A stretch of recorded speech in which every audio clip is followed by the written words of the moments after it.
മറ്റൊരാൾക്കും എനിക്ക് വേണ്ടി പ്രവർത്തിക്കാൻ ആവില്ല എന്ന് തിരിച്ചറിഞ്ഞ് മറ്റെല്ലാവരും മൗനം ഭജിച്ച് നോക്കി നിൽക്കുന്ന ചില ജീവിത യാഥാർത്ഥ്യങ്ങളെ അഭിമുഖീകരിക്കുമ്പോഴാണ് ദൈവമേ എന്ന്, എന്റെ ദൈവമേ എന്ന് ഉള്ളറിഞ്ഞ് വിളിക്കുന്ന ഒരു സന്ദർഭം. അതൊരു പക്ഷേ മരണത്തെ മുഖാഭിമുഖം കാണുമ്പോഴാകാം. ജീവിത അനുഭവങ്ങളും സാഹചര്യങ്ങളും നാം എന്ന മനുഷ്യനിൽ പല മുഖങ്ങൾ സൃഷ്ടിക്കുന്നുണ്ട്. ഉൽപ്പത്തി 21-ാം അധ്യായത്തിൽ നാം കണ്ടുമുട്ടുന്ന ഹാഗാറിനെ പറ്റി ഒന്ന് ആലോചിക്കാം.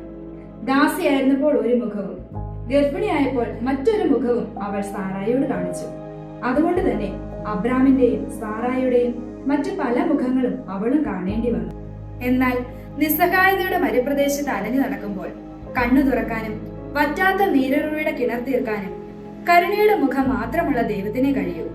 അവൾ മുമ്പേ തന്നെ അറിഞ്ഞിരുന്ന എൽറോയായ ദൈവം, എന്നെ കാണുന്ന ദൈവത്തെ ഞാനും കണ്ടു എന്ന് പറഞ്ഞ് അവൾ വിളിച്ച ആ ദൈവത്തിന്റെ മാറ്റമില്ലാത്ത മുഖം അവൾ വീണ്ടും കണ്ടു.